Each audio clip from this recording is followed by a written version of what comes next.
आप कहाँ पर रहते हो? मेरा नाम है सर वकार यूनुस, मैं द्रास का रहने वाला हूँ। तो आपके लिए कितना इम्पोर्टेंट है ये रोड? बहुत इम्पोर्टेंट है सर हमारे लिए सर। हमारा सब कुछ ये जोजिला की वजह से हमारा सब कुछ चलता है। हाँ, अभी टनल बनने वाली है, तो जब टनल बनेगी कितना खुशी महसूस करोगे? बहुत खुशी सर, हमारे फ्यूचर के लिए बहुत अच्छा रहेगा, बहुत खुशी होगी। आज तक पहली दफा आज तक यहाँ ये रास्ता खुला रहा, तो कितना महसूस करते हो खुशी की आज तक? बहुत सर, बहुत खुशी की। पहली बार आज 6 जनवरी है, पहली बार 6 जनवरी तक मौसम खुला रहा, बहुत अच्छी बात है, बहुत खुशी हो गई सर। और किसको शुक्रिया अदा करोगे? बिहार वालों का और अफसरों का बहुत शुक्रिया अदा करते हैं सर। क्या है और ये जो जोजिला आज तक खुला, इसके बारे में बताइए। मेरा नाम अब्दुल शलोन हूँ, मैं एज पर मैट 122 RCC की तरफ से है। तो ये रोड आज तक खुला, ये तो खुशी की बात है। दूसरा, इसमें काफ़ी मुश्किलात होता है, हवा से मुकाबला करना पड़ता है, टेम्परेचर लो है उससे मुकाबला करना पड़ता है, बर्फ़ से मुकाबला करना पड़ता है, तब ये रोड खुल के रहता है। ये तो बड़ा खुशी, खास कर करगिल लेह लद्दाख के लिए बहुत खुशी की बात है कि जबकि नवंबर में ही रोड बंद होता था, लेकिन आज ये खुशी की बात है कि 6 जनवरी को भी आज कानवाई जा रहा है ऊपर। तो कितनी मशीनरी आज तक लगी हो, और बर्फ में भी इस वक्त काम चलता था जब बर्फ पड़ती थी? हाँ, मशीनरी तो काफ़ी है। डोज़र DAT हमारे पास जो है 4-5 है, सुपरा है, स्कोडेक है, JCB है, व्हील लोडर है, काफ़ी मशीनें हैं। इसके बावजूद भी काफ़ी मुश्किलात का सामना करना पड़ता है ये रोड खोलने के लिए। तो बर्फ में भी हाँ, बर्फ में भी हम काम कर रहा है। वही मुश्किल है कि ये तो मौत के मुंह में, जोजिला में काम करना है कि मौत के मुंह में जाना है। बाकी सब ऊपर वाले की दया से हमने आज तक ये रोड खुला रखा है। खड़े हुए हैं।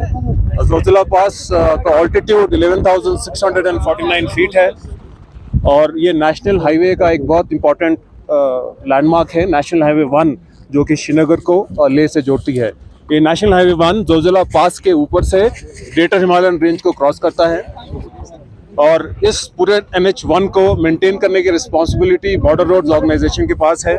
श्रीनगर से लेके जोजिला पास तक इसको प्रोजेक्ट बीकन देखता है और जोजिला पास से कारगिल तक इसको प्रोजेक्ट विजयक देखता है।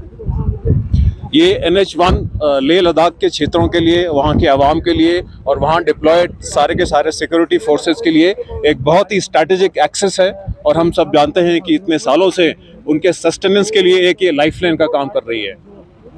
और अगर हम आंकड़े देखें पिछले 3-4 साल के, तो सर्दियों का मौसम जैसे ही शुरू होता है, हेवी स्नोफॉल के कारण और लो टेम्परेचर्स के कारण यहाँ पे ट्रैफिक का आना जाना संभव नहीं हो पाता है और 15 नवंबर से लेकर के दिसंबर के पहले हफ्ते के बीच में ये पास बंद कर दिया जाता था।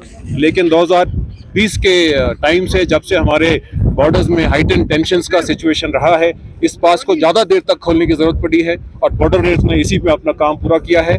2020-21 में जोजिला पास को 31 दिसंबर 2020 तक खुला रखा गया था।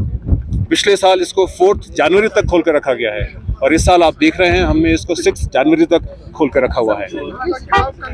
पिछले तकरीबन 6 हफ्तों में, 1.5 महीने में, अगर अब मैं आपको आंकड़े बताऊं तो more than 13,500 vehicles have crossed Zoji La either way, यहाँ से श्रीनगर से लेह और लेह से श्रीनगर।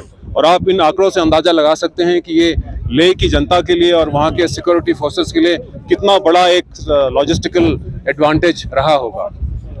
कल से एक हेवी वेस्टर्न डिस्टर्बेंस का प्रेडिक्शन है और जिसके चलते हम शायद इस पास को आने वाले सर्दियों के मौसम के लिए बंद रखेंगे। लेकिन मैं आपको यकीन दिलाना चाहता हूं कि जल्द से जल्द मौसम को मद्देनजर रखते हुए बॉर्डर रोड्स पूरा सक्षम है और पूरा तैयार है इस पास को दोबारा खोलने के लिए और ट्रैफिक को बहाल करने के लिए। सर, जो LAC पे ट्रूपर्स डिप्लॉयड है उनको कितना आसानी हुई है? उनके लिए बहुत, ये तो मैं पहले आपको पता है कि इसका एक स्ट्रैटेजिक एक्सेस है और उनके सस्टेनेंस के लिए, उनके लॉजिस्टिक्स के लिए इस पास का इतनी देर तक खुला रहना एक बहुत बड़ी बात है। मेरी समझ से ये एक हिस्टोरिक मोमेंट है, एक प्रेसिडेंस है जो बॉर्डर रोड ने एस्टैब्लिश किया है कि 6 जनवरी तक इस पास को हमने इसको खोल कर रखा हुआ है। Thank you. रोड खुला है और अभी ये मौसम विभाग ने कहा है कि मौसम खराब होने वाला है, तो आज आखिरी मौसम पे आप यहाँ पर आए, आप क्या मैसेज देना चाहेंगे, इस बारे में क्या कहना चाहेंगे? मैं यही मैसेज देना चाहूँगा कि हमारी जो कोऑर्डिनेशन है विद लोकल पुलिस अथॉरिटीज़ और UD एडमिनिस्ट्रेशन, इन सब के सपोर्ट के द्वारा हम इस रोड को मैक्सिमम टाइम, रिकॉर्ड टाइम तक खोल पाए हम। एंड मैं शुक्रगुजार हूँ हमारे यूटी एडमिनिस्ट्रेशन का और हमारी पुलिस अथॉरिटीज़ का, जिन्होंने हमारे को सहयोग किया और हमारी पूरी तरह से मदद की, और हम अपनी इक्विपमेंट रिसोर्सेज को डिप्लॉय करके स्नो क्लियरेंस करके इस रोड को हम रिकॉर्ड टाइम के लिए ओपन कर पाए। सर 7 तारीख के बाद क्या रहेगा, हमेशा के लिए बंद किया जाएगा या मौसम को देख के उससे काम चालू रहेगा? काम चालू रहेगा, फौज कभी अपने काम से पीछे नहीं हटेगी। हम सिर्फ अपना जो एक डेट है उसको थोड़ा सा पीछे लेके जा रहे हैं, ताकि यहाँ पे जो अवलांच का अंदेशा आया है हमारे को और हैवी स्नो का आया है, तो हम अपना डेट मटियान से इस स्नो क्लियरेंस को जारी रखेंगे और अपना time to time snow clear करके हम रोड को अपने एरिया ऑफ रिस्पॉन्सिबिलिटी तक खुला ओपन करके रखेंगे। सर फौज के लिए इम्पोर्टेंस क्या है इस रोड की? फौज के लिए, सिविल पॉपुलेशन के लिए बहुत इंपॉर्टेंट है ये रोड, बिकॉज एकमात्र जरिया है हमारी सप्लाईज को, हमारी ट्रुप्स को, हमारे लोकल पॉपुलेशन को यहाँ पे कम्युनिकेशन करके यूटी ऑफ JNK और यूटी ऑफ लद्दाख को कनेक्ट कर रहा है ये रोड। तो ये इसका खुला रखना is very very strategically very important. जो जिन दिनों ये बंद होता है उनके लिए क्या रहेगा, उनके लिए जो एयरलिफ्ट वगैरह रहता है?